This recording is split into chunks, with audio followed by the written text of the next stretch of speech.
It's 2021. There will be video games coming out this year, and video games that came out in other years that I will be playing for the first time in this year. But there were also video games that I played for the first time last year, and I'm going to talk about them to you in this video right now. That's a good intro, I think. So as you're all aware, there was a virus and we had to stay inside, and it was shit and it sucked. But luckily the game companies came through for us, and they gave out a bunch of free games, and I'm not just talking about some, piddly little shit. I'm talking about big $60 games. They were just giving them away for free. And of course, I picked up every single one of them that I could, because, it's free, and they look fine. So, when I saw that one of the games that was released for free this year was a Lego game, I was very excited. Now, I haven't touched a Lego game since Lego Star Wars 3, the Clone Wars. I have to say, if this is what Lego has become since I've left, I'm not looking forward to the future of the series. It is the worst Lego game I've ever played. You know how most Lego games, you want to go back into levels over and over again, get all the collectibles you missed? Yeah, there's no point in doing that here, because all the levels are just the open world. So you can just run around the open world and get all the collectibles. So there's no point in replaying a level in free play, because you effectively are replaying every single level every time you enter the open world. My next issue is that the game is easy, even by Lego standards. They literally give you the invulnerability cheat for beating the final boss. Oh wait, there is no final boss. The game just kind of ends. Perhaps my biggest issue with this game though is the cast. Now, once again, like I said, I don't care about Lego Ninjago. I've never cared about Ninjago. But, man, this fucking cast, it's awful. You know how in most Lego games you get, the fun, creative little characters? Like how in Lego Star Wars you could unlock Indiana Jones, and you could get Han Solo for the Indiana Jones game. And how in the Batman and Marvel games you'd get, Stan Lee and Conan O'Brien and weird stuff like that. This game has 101 characters. 28 of those characters are just the main hero team in slightly different outfits with no other changes. Great. Hey, guess what? There's one character that you can only get through a cheat code. What's that character you at? Oh, it's another reskin. Fucking brilliant. Okay, well, maybe the last character you get for collecting all the collectibles, maybe that'll be I don't know, Emmett or Lego Bat. No, it's just a ninja but made out of gold. Awesome. Great. Glad I spent so much time on this game. But by the way, I had zero fun with this game. I'm hoping this is an anomaly. Once again, I have not played the rest of the Lego games, but man, really, really hoping that the rest of the games aren't like this. I am very worried for Skywalker Saga right now. Come on. Couldn't even get Lego Wildstar or Lego Peter Capaldi Doctrine. I mean, come on, people. Have some fun. This is very clearly just a corporate product that they shout out in a week. Very, very disappointing to see. Okay, coming up next, we've got another free game, Pac-Man Championship Edition 2. Really enjoyed the 4 hours I spent with this game. It's, it's Pac-Man, but it's crazy. But, once again, 4 hours, it's just a pick it up and play sort of thing. I felt like I got my money's worth of free out of this real quick, and it doesn't seem like much is going to change. But, I mean, if you like Pac-Man, you should get this. It's Pac-Man. White Boys with Attitude, The Pursuit of Money. This is a real game that you can get for free. White Boys with Attitude are a rap duo. They, the music is, And you want to shake it up and pour it on you. You know you want to wear the, don't you? Yeah, this is basically just a mini-game collection of 2 mini-games free if you bought the DLC. I bought the DLC. I get that most people will look at this and go, White Boys with Attitude, funny little meme game, lol, but no, it's pretty alright, I have to say. You get what you paid for, which is nothing. The only game I've ever played on PS4 that actually remembers that the PS4 has a motion sensor in it. I have to say, that was a surprise to see that being utilised. You could probably platinum this game in less than an hour, but it's fucking better than Lego Ninjago. You can buy their album on the PS Store for $6.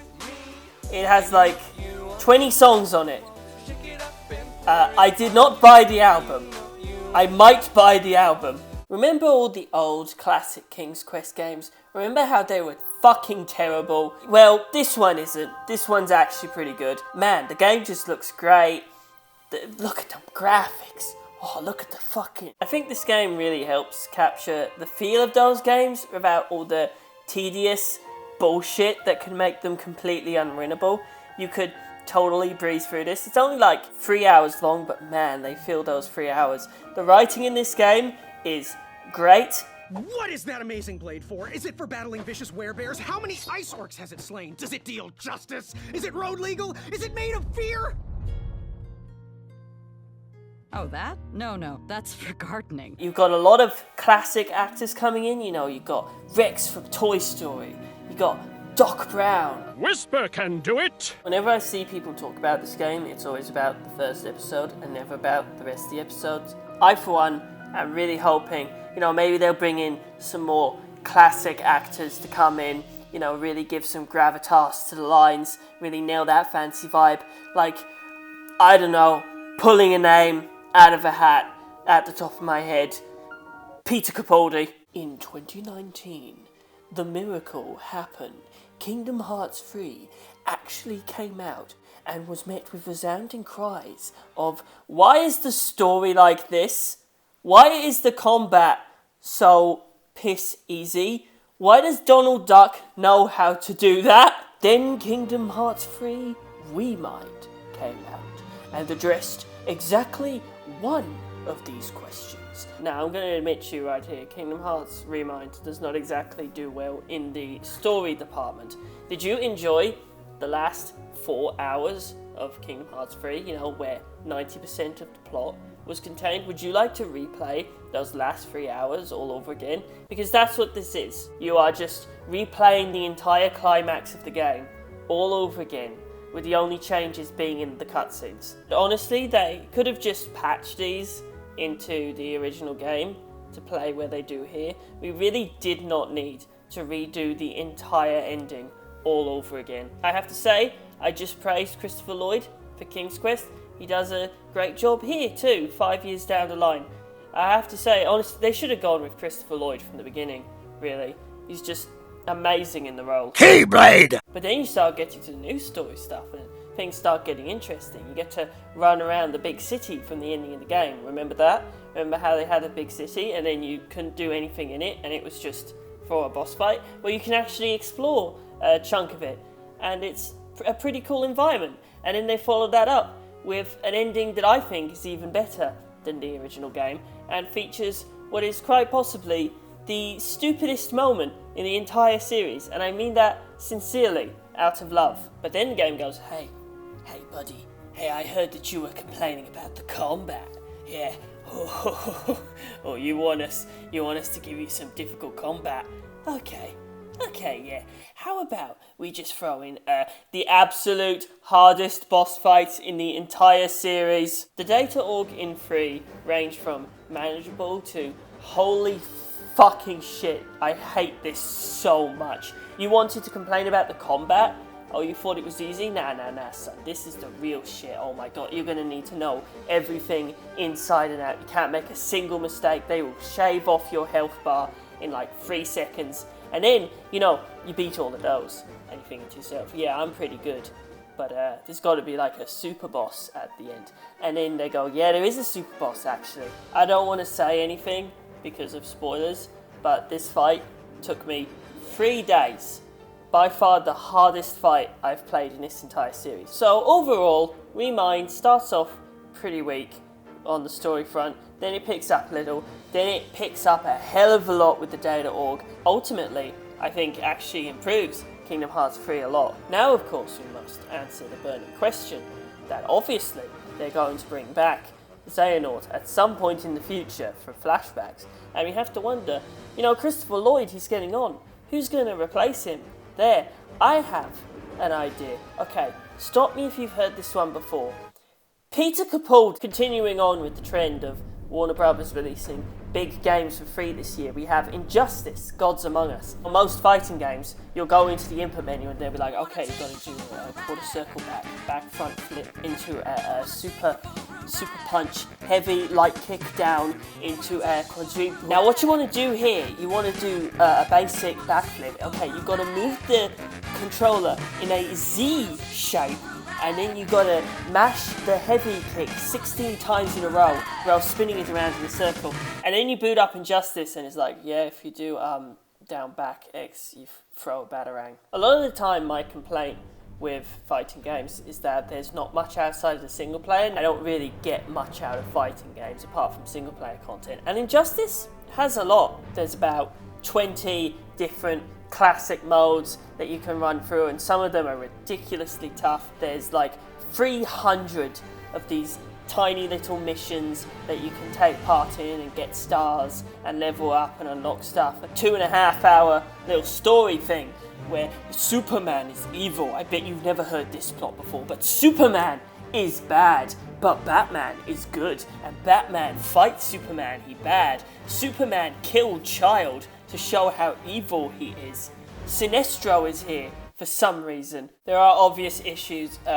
If you're playing the arcade mode on normal difficulty, be warned that at some point near the end they will bump it up to hard difficulty and you will just get absolutely demolished by every single enemy you fight. Raven looks bad. Raven looks not very good. Holy shit. They have an outfit in here for Teen Titans and it looks nothing like Teen Titans. She looks terrible. Why does she look like this? What's with that voice filter? Oh, they really fucked that up. I've never heard of this character before. Yes, my favourite DC character, Scorpion from Mortal Kombat. I've never heard of this character. Personally, I can't wait for Injustice 3, where we can get such great characters as Aztec, the Thinker, fucking get a crossover with XL Manowar in there.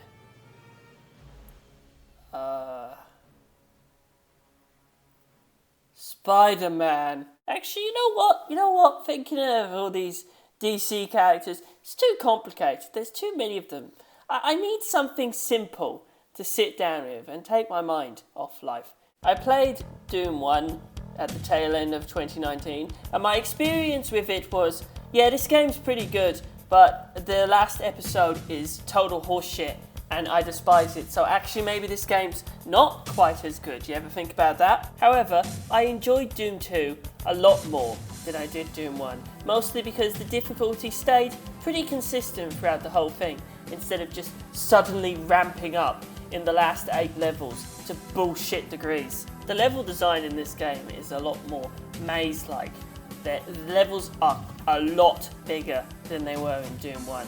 You know, Doom 1 had some levels that were just, I think, way too big and complicated, but Doom 2, you know, it keeps that consistent throughout, so you get a better feel of what's going on. Unfortunately, Doom 2 has 3 glaring issues. They are called the Pain Elemental, the Archvile, and the Chain Gunner, and they're all very, very bad. Now, the Pain Elementals, you know, they're pretty bad. They shoot out all the lost souls, and you can get really overwhelmed if you don't take care of them. But, you know, otherwise, they don't really do much. Then you've got the Archviles. Now, these motherfuckers, these guys can fucking hell. They've got an attack that does, like, 70 HP, and in a game where your max is 200, woo! That's a pretty strong one. Now, luckily, you know, if there's a pillar in the room, you can just hide behind that and the attack won't hit you. If there is a pillar in the room. And then there are the Chain Gunners, who, fun fact, are actually fragments of Satan's soul come down to punish you for trying to have fun with video games. You see, the second that you enter the same zip code as a Chain Gunner, they will suddenly decide that you need to die immediately, and they will rip you to shreds from halfway across the map in like 5 seconds, and God forbid you if there's more than one. So while Doom 2 does not quite reach the pinnacle of difficulty that Doom 1 did, it's ultimately dragged down by these really annoying enemies that just refuse to go away. You want to fix Doom 2? Make it even better? Okay, here's what you do. Okay, so you take the chain gunners and you just put them in the bin. Just put them in the bin. Let's just assume, for the sake of argument, that there was a bin and you could put the chain gunners in them. Just put them in the bin. Just put them in the bin. Just put them in. You're going to want to sit down for this one. I've never played a Resident Evil game before this year. Now, I know. Resident Evil 4, constantly lauded as one of the best games of all time. Resident Evil 7, wow, what a great game that everyone can just go and buy because it's on current gen. I know. I never got around to it. I wanted to play through the game in chronological order. I then realised that playing through this series in chronological order is fucking stupid, so I decided, fuck it. Revelations 2, Episode 1 is free. You know, I picked up King's Quest for free, I'll pick this one up for free too. And hell, while I'm at it, I'll play the rest of the game too.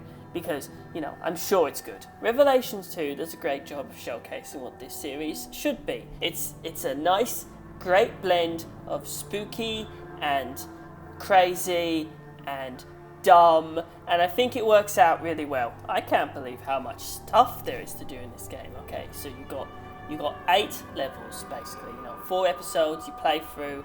First half with Claire and the second half with Barry, Big Boy Burton. The whole game is like, I don't know, I put it about 12 hours long, but then you can replay every single episode but with a time limit, and then you can replay every single episode but all the enemies are invisible because go fuck yourself, and then you can unlock raid mode and you can go through that, and it's basically the mercenaries, and it's got tons and tons of levels and coins you get, and you upgrade your characters there, and then there's a whole bunch of, you can spend your points on concept art. I don't know why you would spend it on concept art. How about this? Why don't I upgrade my character to be better at killing things? Because my character is really bad at killing things. By design. If there's one thing that I dislike about this game, it's the bad versus the good ending. Now, this game does have a bad ending, It's a very episodic game, so obviously there's a few moments in there where you can make a choice and that will affect certain parts of the game later on. And the good versus bad ending could have been handled better. 90% of players are probably not going to even realise that there are separate endings at first, because the choice you have to make to get the good ending is kind of hidden and doesn't really make itself known that it's a thing that you can do until you're probably halfway to getting the bad ending. I'm trying to avoid spoilers, but suffice it to say, you will probably want to mash a button, at which point the game will tell you, well, actually you can swap. Oh, wait a minute. Oh, you already finished mashing the button. Okay, well, I'm sure that won't affect anything down the line. Then you got these nice little bonus episodes that are pretty different. This one part of the game right here, you see this one part? This part is fucking terrible. Don't even attempt it. I cannot emphasize to you how much I hate this section. This game is not built for stealth. It does not work. It's very, very bad. So overall, I would say that Revelations 2 is a pretty good entry point into the series, and you don't even need to play Revelations 1 to understand it. I mean, it would probably help at times, but just pick it up. Oh my god, are you okay? Yeah, I was almost a Claire sandwich. By far the most fun I had with a game that was given out for free this year was Journey. Now let me tell you about Journey. Journey is a 3-hour-long game, but boy, it absolutely delivers on all 3 of those hours. You're playing as this guy, and you'll notice right away that you don't have combat. So, obviously, this game's going to be a very low-key affair. But they've got this haunting soundtrack as you run through the desert, and then you meet another player. But the game doesn't tell you that they're another player right away. But you'll probably figure it out real quick. Oh, this is a guy. this guy's playing the game at the same time. This is going to be interesting. I got 4 different people on my first play through the game, and you can tell that all of them are very knowledgeable about this game, and they really want to help guide people through it. Like, I was climbing up this tower, and I noticed that the guy that I was with, he was just not doing anything. He was just down there, and he was hitting his woo button. That's what I call it. I call it the woo. But he was, he was signaling me, it seemed. So I decided, okay, well, fuck it then. And I jumped down, and I swam, and he led me to a little secret that let me glide for longer. And I thought to myself, man, that's really nice how this guy willingly helped me, went out of his way to show me something, and I figured out what he was trying to do, and I did get mad that he wasn't helping me progress, and I went and I got the secret, and it was good. The story is also very minimally told. The most you get are these little cave drawing cartoons at the end of each level that fill in a little bit about the backstory, but otherwise, you're not sure why you're going to the mountain, or what's going to happen when you get up there, or what the deal is with any of these things. And then you go this way, and you find these big-ass monsters that attack you, and you're like, okay, so there are threats in this world, I wonder. And you just slowly piece together that, maybe civilization and society bad, actually. That's the message I took out of it, and that's personally why I walked up to the capital and I just started beating people to death with crowbar. In conclusion, journey good. Bye, journey. For the love of God, please stop disconnecting in the final level. One day, there was a company called Disney, and they bought Star Wars, and people were like, damn, I can't wait for more Star Wars. And then they gave the game rights for Star Wars to EA, and everyone was like, fuck. And then Battlefront came out, and people were like, it's fine, I guess. And then Battlefront 2 came out, and people were like,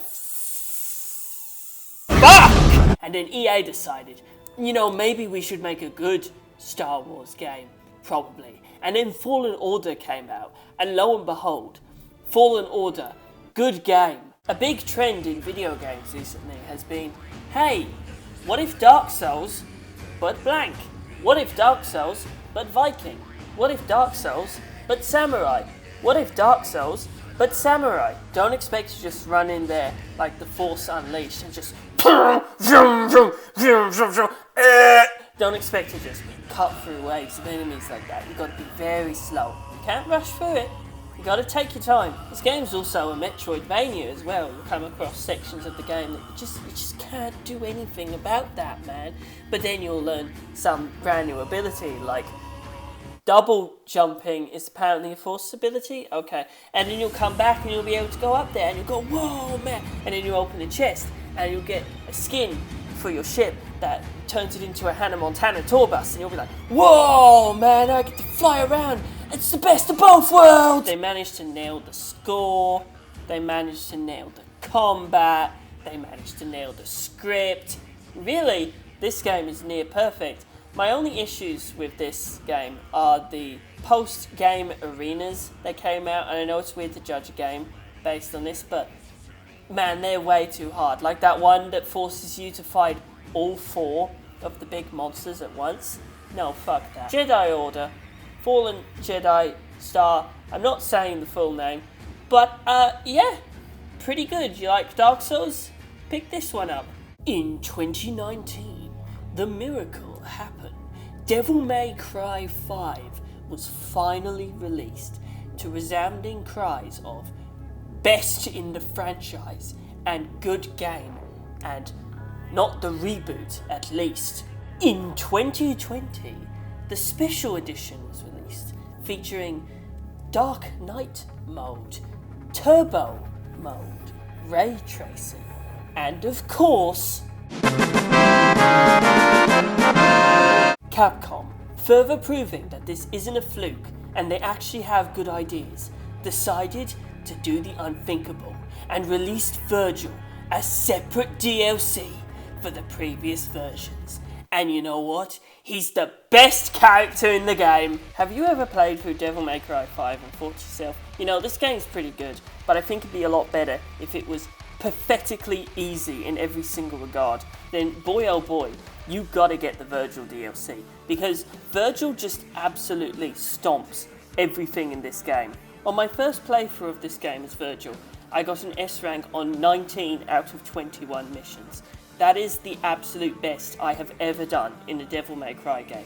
Virgil is just so good to use. Okay, who else have you got in here? Okay, you've got Nero, right? He's got like 15 different arms, and they all have their own special little attack, and you can charge up his sword. And then you've got V, which, you know, it's a pretty simple moveset, and probably my favourite character to use before Virgil, because he's nice and simple. And then you compare that to Dante, who's got 4 different swords, he's got 16 different guns, every single attack has 800 different moves depending on what style you switch between. Depending on which taunt you do, you will probably spawn a car, and you can drive the car around and kill people with it, except you can't, because I made that up, but you'd probably believe that, considering what kind of game this is, that Dante would just get a taunt that would just let him summon an object, and then just use that object in combat, and also every single object would affect the style meter differently, and it would be completely randomly generated unless you hit 16 different buttons. And then you've got Virgil, and Virgil has 3 swords, and that's it. And yeah, he rules. He's got the Yamato, which is, you know, it doesn't do that much damage, and half the time it sends him flying halfway across the arena while he does a very long animation of him putting his sword away, but it's still a pretty good weapon. And then you've got Force Edge, which is it's just a sword, essentially. I know it's not called Force Edge, but I'm calling it Force Edge because it was Force Edge in DMC4, so I'm just going to call it Force Edge. And then you have Beowulf, which is the I win button, where Virgil just punches the fucking shit out of you and does a spin kick and slams you into the floor, and it fucking rules. I love Virgil so much, he's so good. And then Dante shows up, and you're actually fighting Dante, and he's got his own unique shit, which is, you know, that's very unique considering that the entire rest of this campaign has just been you playing through the game as normal with a different character. And then you fight Dante, and he's got so many moves. He's not the hardest to fight in the game. That I still think that goes to mission 19 Virgil, but man, what a great fight. And then you get to mission 20, and it's like, game's like, oh, not fucking around now. And then he starts getting even more moves that I didn't even know that Dante could do. Did you know that? Hey, did you know that my first death as Dante was when he did this?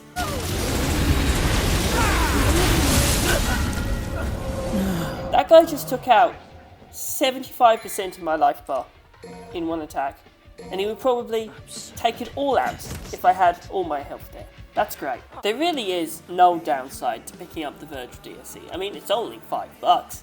You might as well get it if you own the game and you don't own the special edition.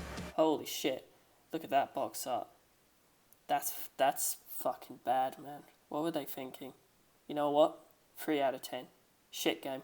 If you're subscribed to my channel, you've played Alan Wake. I mean, obviously you've played Alan Wake. Why would you not have played Alan Wake? You should probably go pick up Alan Wake. From the people who bought you Alan Wake, and also that one game about time travel that I guess exists, comes Control, which is basically, what if we made the SCP Foundation game, but we didn't hire anyone who's currently writing for the SCP Foundation, and instead we got people who are good. I would hope that the writing is good, because 40% of the game is spent reading through audio logs and looking at sheets of paper and creepy ass puppet shows and Alan Wake dancing around in his pants singing a 80s music video about the main character. The other 60% is dedicated to the combat, and oh boy, the combat in this game, it's pretty good. You don't need to reload, the gun does it for you. And, oh, you don't like how fast the gun is reloading? Oh, well, you can just put a thing on, and now the gun reloads faster, or you can give yourself more health, or you can put the damage up, or you can just swap out whatever you like, and it's great. Of course, when you're building a game based around a secret government facility with a whole bunch of crazy shit in it, the world building is going to be very important too, and the world building for Control is really good. You pick up a sheet of paper, and it says, hey, you should watch out for the rubber ducks. The rubber ducks do a cool thing. And then you will find the rubber ducks, and you'll go, oh, it's the rubber ducks on the sheet of paper, and they're doing the cool thing. Wow. And then you'll go, I wonder. And then, with no context clues, aside from that one sheet of paper, you'll solve a puzzle, and you'll get a really snazzy suit out of it, and you'll go, wow, I sure am glad I found that sheet of paper. God, this world building is really good. Now, the first DLC is pretty good. You get some new stuff to play around with. You're in a little cave system, there's a whole bunch of crazy new lore going on about certain events that took place in the main game. But the second DLC, I don't know if it's considered a spoiler, but that second DLC got me fucking, you know. My biggest issue with this game by far, which I'm shocked they haven't fixed yet, is that every single time you pause the game, it takes like 8 seconds, and it's... Look, I'm just going to show you right here. Yeah, that's how pausing is every time. How have you not fixed that? Overall, great combat, great lore, great overall plot. Could have used a little bit more fine-tuning, you know, maybe some other fun stuff, like for example, you could be walking down this corridor and you'd be hearing noises all throughout, and you'd be like, oh, where are they coming from? Because the corridor goes on forever, and then you'd hear a noise behind you, and it'd be a familiar noise, and you'd turn around, and it'd be a TARDIS, and the TARDIS would open up, and Peter Capaldi would step out, and he'd go, alright mate, I'm a fucking doctor, alright? I will probably never contribute to a Kickstarter campaign in my life, no matter how many good ones there are, because whenever a game is announced for Kickstarter, more often than not, it will turn out to not be that great. And there's only 2 exceptions to this, Bloodstained and Shovel Knight. Oh, hey guys, it's me. So it turns out Undertale was also a Kickstarter game. I didn't know that. I genuinely, I didn't know that. So, yeah, Undertale's good too, obviously. So one day I'm on my Wii U. Yeah, you probably don't know what that is. A Wii U was like an iPad for losers. Oi. And I've been hearing good things about Shovel Knight, so I picked up Shovel Knight and I played through Shovel Knight and I thought, hey, Shovel Knight's pretty good. And then I played through Plague of Shadows and I thought, yeah, that's pretty good, but it's not as good as Shovel Knight. And then I played through Spectre of Torment, and I thought to myself, yeah, that's pretty good, but it's not as good as Shovel Knight. And then I waited, and then I waited, and then I waited quite a while, because they ported it to practically every single console under the sun, and god damn it if they weren't going to get this out for all of them. And then King of Cards came out, and I played it, and I thought, this might actually be better than Shovel Knight. King Knight's movement is second only to the original game. He's great to play as, honestly. I found myself kind of on controlling Plague and Spectre Knight because of how radically different they were, but I found myself really enjoying how you play as King Knight a lot. Also, King Knight feels the most unique and is also the longest. Man, there's so many great fights in here. One not so great one right at the very end. But aside from that, God, they really flex their creative bones on this. And then you've got King Knight himself. Now, in these previous 2 campaigns, they made the Order members to be rather sympathetic. You know, you've got Plague Knight, he's trying to get this girl to like him. Then you've got Spectre Knight, who, you know, we find out about his tragic backstory, and it's all very, very melancholic. And then you get to King Knight, and King Knight's just a piece of shit, and he doesn't learn any lessons. In fact, he arguably gets worse as the game goes on, and it's great. Whisper can do it! He does love his mom, though. Because, I mean, how could you? Imagine not loving your mom. How fucking sad would that be? Like and subscribe if you love your mom. And then you've got Joustus, which is probably one of the best things they've added to the game in a while.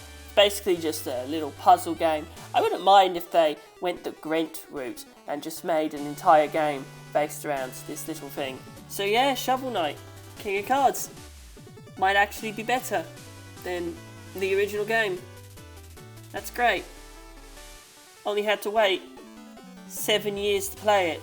You are Barry Sony, the man who created Sony. That's his name. His name's Barry Sony. My dad works for Microsoft. He knows all this. Barry Sony has just gotten the offer of a lifetime. A major game auteur wants to work with him, one of the biggest names in the industry, who has basically redefined it. And you go down to Japan to meet him, and you walk into his office, and you go, hello sir, hello, it's an honour to meet you. Truly I am. You've created one of the greatest video game franchises of all time. What was your premiere game from the new studio that we are setting up? What would you like it to be? And the man across from him, the god rays bursting out of his dick, he looks at Barry Sony. He looks at you. You're Barry Sony. And he stares you dead in the eye. And your ovaries are just filling up. You have ovaries, by the way. Don't think about this image too hard. He looks at you and he says, I would like to make a game where you are a mailman and you deliver mail. And also you're Norman Reedus. And you go, and what else? And he goes, that's it. Mailman. I want Mads Mikkelsen. What? Nobody other than Kojima could have created something as out there and subversive as Death Stranding. This man was given $300 million to make a game where you walk. And you walk. And you walk. And occasionally you shoot, but you don't shoot people, because if you shoot people, the game will tell you to go fuck yourself and blow up half the map. It's clear within the first 2 hours that Metal Gear Solid's realism was holding Kojima back. Now he doesn't give a shit. It's all kinds of wacky terms being thrown around. Big budget actors like Reedus and Mikkelsen and Leia Sadu all show up to just spout complete fucking nonsense at you, and then you go outside and you walk, and then you pick up the baby, look at the baby. Death Stranding is all about knowing your terrain and how the hell you're going to get across it. You know, you can't bring a bike this way. There's a river over there. You gotta go get a ladder, put the ladder down, cross over the ladder, or maybe if you have enough money and area to work with, you can put down a bridge, and then other players, you can also go across their bridge and they can help you upgrade your bridge so that you can play low raw songs across it, which you absolutely should. Hey, did you know that there's a Death Stranding soundtrack with a shitload of low raw songs on it? You should buy it. You should buy all the low raw albums. You should support low raw. Give low raw all of your money. But you can't just go to places even if you know what you have to do. You've got to think even clearer than that. You can't just carry everything on your back, you know. Maybe you want to get one of these little floaty drones to carry some stuff, or maybe put it in the back of a truck, drive it over there. The characters themselves are pretty good too. You've got Heartman, who kills himself every 20 minutes to look for his dead family so that he can die with them. You've got Die Hardman, who delivers the absolute best performance in the entire game, right at the very end. You've got Higgs, who is a total bastard man, and he loves every single second of it. And then, of course, you've got BB, your little baby. And man, I would protect this baby with my life. They took a baby and they gave it a personality. Look at it, gives you the little thumbs up. It pisses on the man. It's the best baby in video games ever. Sometimes the writing can get a little dumb. I brought you a metaphor. Well, that looks like a mask to me, to be honest. You will either love this game or you'll hate it. There's really no in between. If you're not a fan of very slow-paced, methodical games, you're not going to be a fan of Death Stranding. I can actually think of one other space this game could have been improved in, very minor one. Kojima, I'm not sure that many of your audience are going to know who Nicholas Winding Refn is. You know? Very obscure. I'd say he's an obscure director. I mean, he may Drive, but you know. So here's what you're going to do. So you take Nicholas and you replace him with, I don't know.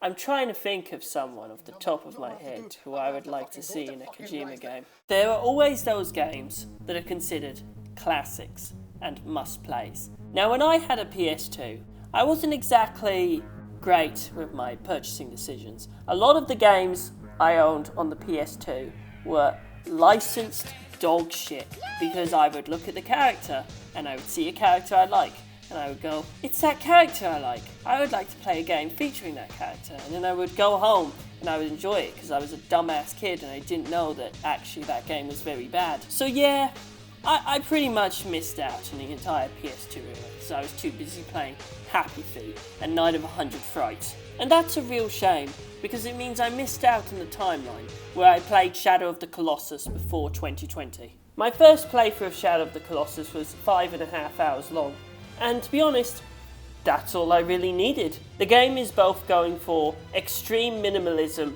and big open world. You know, you've got this massive map to explore, but there's not really that much to do, apart from kill these 16 gigantic monsters and also these little dog bastards. I don't like these guys, I hate them. The story in Shadow of the Colossus is also extremely minimal. You don't really get much of an explanation of what's going on, apart from, here's Wanda, that's your main protagonist, here's the girl, she's dead, you want to bring her back to life, here's God, God comes down from heaven, and he's like, I can bring your girlfriend slash sister slash whatever she is, I can get her back, but you gotta go down to the post office and stab the mailman in the head. And then you run outside and you're like, okay, where's the monster? And you hold up your sword and it goes like, hey, it's over there. Yeah, but is there like a waypoint? Nah, just go in that direction. Off you go. Is there anything to do on the way? No! Since this game is essentially a boss rush, they really got to make the bosses worthwhile, and oh boy, did they deliver. These boss fights are great. So you beat Shadow of the Colossus in 5.5 hours, and you're probably thinking to yourself, wow, that was really great. But you know, there wasn't much to do, but then the game's like, you can actually refight all the Colossi when you kill them the first time, and you can replay the game on easy, and you can replay the game on hard, and you've got these little time trials that we put in, and you can replay those to get special items that make the game even easier. And you better go and get all those, because look at this gallery section. Ooh, this is exactly what you got to do to get everything. Don't you want to get everything? Don't you want to fill this out? Better replay the game like 6 times in a row. The remake also added in these coins, and apparently they unlock something. I'm not going to get them. Like, no. Not in this game.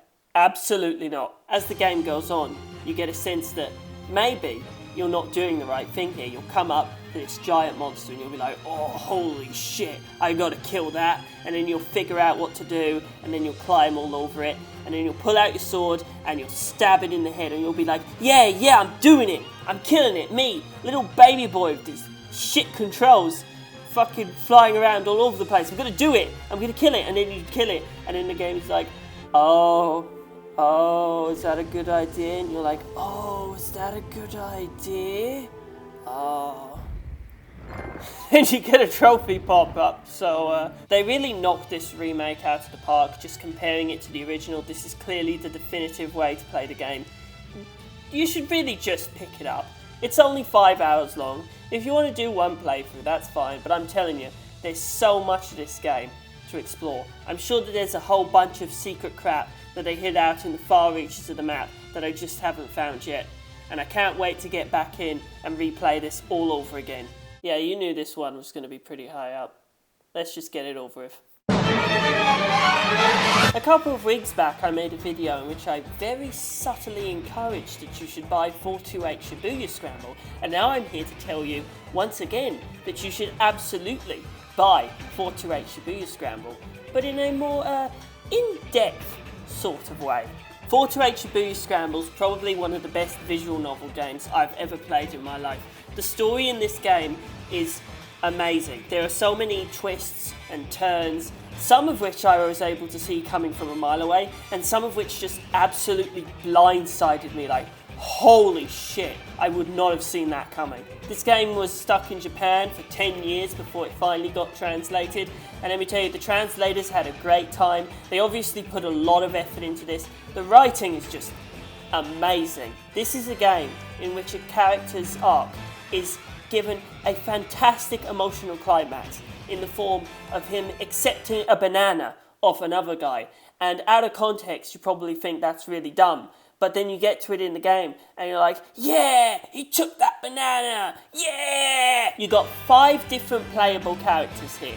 Every single one of them has their own little story, but they all intersect with every other character. A seemingly innocuous choice that you make with one character can end up fucking over 2 to 3 others. For instance, in one of the 5 plot lines, a bunch of guys come up to you and they're like, hey man, we're looking for this building, you know where it is? And you can decide whether or not to send them the white ray or not. And if you send them the right ray, you end up getting a bad ending with another character, because it turns out those guys are debt collectors and they drag away a really important character, and the plot just kind of stops right there, because what else are you going to do? Even something as seemingly mundane as whether or not you kill a fly or go outside for air can have major ramifications on the plot.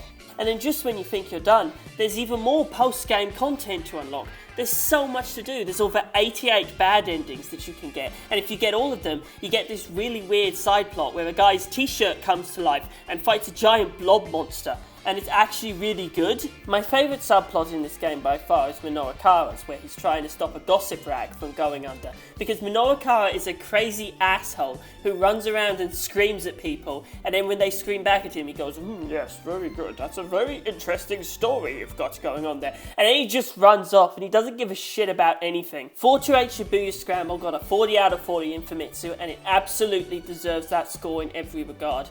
It doesn't seem like it's getting much discussion on the internet, which is a real shame, because it's, once again, probably one of the best visual novel games that I've ever played in my life, and certainly one of the best stories ever written. If you're interested, there's also a sequel anime. I wouldn't recommend looking it up though, because it spoils several of the plot twists, and it doesn't even have Peter Capaldi in it, so really there's no point in even watching it. I don't know why you'd bother. I mean, there's really no other ways I could say it. Buy the game. Buy it. Buy the fucking thing. I've actually had this locked in as my favourite game of the year ever since I first finished it, and nothing's come close to dethroning it. 428 certainly came close, but in the end, 428, while amazing in almost every regard, is a fairly slow game.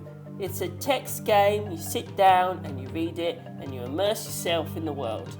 But for my game of the year, I needed something that really got me engaged, if you know what I'm saying. I needed something fast-paced, something explosive, something that really put my skills to the test, that showed just how far a genre and a franchise as a whole could go. Something that will go down in history for what it did.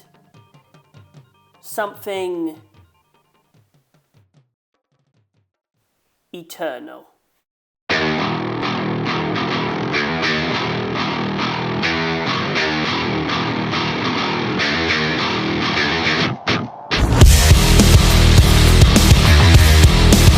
What if we took everything that Doom 2016 did and then did it 4 times better? Doom Eternal starts you off immediately right in the deep end. Your punch doesn't do shit and you barely have any ammo. The game's pretty tough right at the beginning. You've got to get into it if you're going to want to survive. Then you start getting more guns and the game becomes a little easier. You start getting more upgrades and you start just absolutely ploughing through these incredible enemies and levels. And then later on in the game, now that you've unlocked everything, the game goes, okay motherfucker, here we go. And it just starts getting ridiculously difficult and it's great. You could just shoot all the enemies, but Doom Eternal is more like a puzzle game. Every single enemy's got their own little weakness. Some enemies you can blow off their guns with explosive shots. Some enemies you can instantly stun in specific ways. Some enemies just get staggered more easily by certain things. You got to figure out what each enemy is weak to, and then you'll start getting into the flow, and then you'll understand what the game wants from you. Doom Eternal just keeps throwing shit at you. Oh, you want grenades? Okay, there's grenades, and now you've got a flamethrower, and now you've got ice grenades. Oh, you're halfway through the game, are you? Okay, here's the BFG, and now here's a laser sword that can one-hit kill anything in the game. And now here is a machine gun that uses BFG ammo. Would you like anything else? Okay, here's a punch. Here's a big fat punch that can kill like 4 things at once, as long as you do glory kills. Anything else? Okay, well here's a chainsaw, and you could just use the chainsaw as many times as you like. What's that? You don't like the combat in this game? Okay, well here's a computer, and you can play the entirety of Doom 1 and Doom 2. Anything else, sir? Anything else? No? Then the Marauders come in. Oh fuck, the Marauders. The first time one came in, it absolutely kicked my shit in. I was jumping all around the room, just barely survived the encounter. Really difficult stuff. Then I got the upgrade that lets you basically hit him with 2 super shotgun shells and things got way easier. But you know, they were still pretty much a challenge. Then I figured out that you could shoot out grenades. And then turns out that if you're really good at the game, you can swap to the ballista and you could just absolutely demolish them in like 0.5 seconds. But obviously I didn't do that because what do I look like? A fucking god? And then you've got the Slayer gates that are just dotted all around the map and typically throw in enemies that you haven't even fought yet. Like, here's one that throws in 2 cyber demons. Yeah. 2 of them. You haven't even fought one yet. Here's 2 of them. And then the game is like, oh, you want collectibles? Oh, here's a bunch of other collectibles. We got suit upgrades. We got gun upgrades. We got these little battery things, and you can put them in, and you could get more suit upgrades and more weapon upgrades. And you could wear the classic suit from the original games, and let's be honest, that's the only one you need to wear. That's the best one. And then you get the soundtrack. Oh! Let me tell you about this soundtrack, man. Mick Gordon walked into the studio and he took out his fucking Magnum dong and he slammed it on the table and he fucking destroyed the entire Western Hemisphere in an 8.72 degree fucking hurricane, and he said, I'm gonna play a fucking lawnmower. Absolute best soundtrack I've heard in ages. Really fits the game, really gets you in the mood to go up to a zombie and just... Even though Doom Eternal just absolutely loves kicking your ass, it's not unfair. You're given all the tools you need and you just gotta know how to apply them.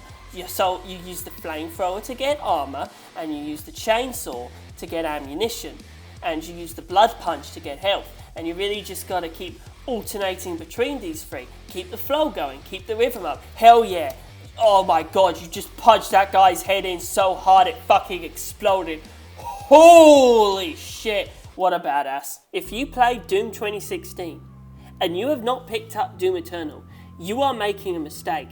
This is easily the best Doom game ever made. Now granted, I haven't played 64 yet. I'll probably get to that this year. But I mean, how the hell are you going to top this? Look at it. Look at them go. id Software have absolutely blown it out of the park with this game, and I'm really looking forward to seeing where they progress the franchise next. But unfortunately, I'm only going to have to give this game a 3 out of 10. Doesn't have Peter Capaldi in it. Shit game. Kept that joke going the whole video. Hey guys, it's Frank here, aka Mysterious Jojo, aka Mystery Homo, aka Dolly Dolly Don Don, aka Libtard Cuck. Hope you all enjoyed the video. We'd definitely like to do another one of these for next year. Let me know what your game of the year is in the comments below. Let me see your list. If you got a list planned out, if you just got a general game of the year, maybe you got a worst game of the year. Who knows? Just put it in the comments. Let everybody know. And hey, I know I don't ask this very often, but you should like and subscribe if you liked the video. You should like and subscribe if you disliked the video. You should like and subscribe if you want compilations. You should like and subscribe if you want content that isn't compilations. You should like and subscribe if you want a reading of the Kyle Hyde games for DS by Sing. You should like and subscribe if you want more videos similar to this one. I might put them out if this one does pretty well. Like and subscribe if you don't want that and you just want the content that I usually make and you want me to stay out of politics. I'm not going to be doing that part, you fucking losers. Like and subscribe the video.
sake, not again.